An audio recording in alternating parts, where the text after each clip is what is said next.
भगवान जगन्नाथ रथ यात्रा कथा। बहुत समय पहले की बात है। उड़ीसा के पुरी नगर में एक महान भक्त राजा इंद्रद्युम्न रहते थे। वे भगवान विष्णु के परम भक्त थे। एक दिन उन्होंने स्वप्न में देखा कि भगवान नीलमाधव के रूप में एक जंगल में विराजमान हैं। राजा ने अपने सेवकों को भेजा, लेकिन नीलमाधव अदृश्य हो गए। तब राजा ने भगवान से प्रार्थना की और भगवान ने उन्हें फिर स्वप्न दिया, समुद्र किनारे एक दिव्य लकड़ी का टुकड़ा तैरेगा, उसी से मेरा रूप बनवाओ। राजा को वह लकड़ी मिली। तभी एक वृद्ध बढ़ी वहां आया और बोला, मैं मूर्ति बनाऊंगा, लेकिन जब तक कार्य पूरा न हो कोई दरवाजा नहीं खोलेगा। 21 दिन बाद रानी से रहा न गया और उन्होंने दरवाजा खोल दिया। वृद्ध अदृश्य हो गया और मूर्तियां अधूरी रह गईं, उनके हाथ नहीं बने थे।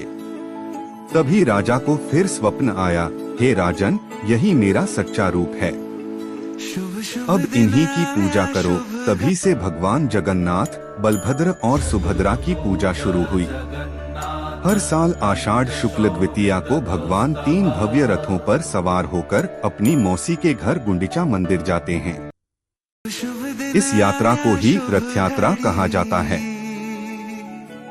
रथ यात्रा के 3 रथ। एक भगवान जगन्नाथ का रथ नंदीघोष 16 चक्के। 2 बलभद्र का रथ तालध्वज 14 चक्के।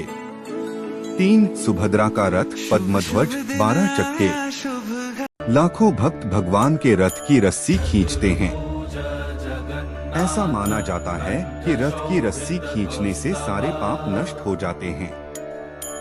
रथ यात्रा 9 दिनों तक चलती है और फिर भगवान वापस अपने मंदिर लौटते हैं। इसे बहुधा यात्रा कहा जाता है।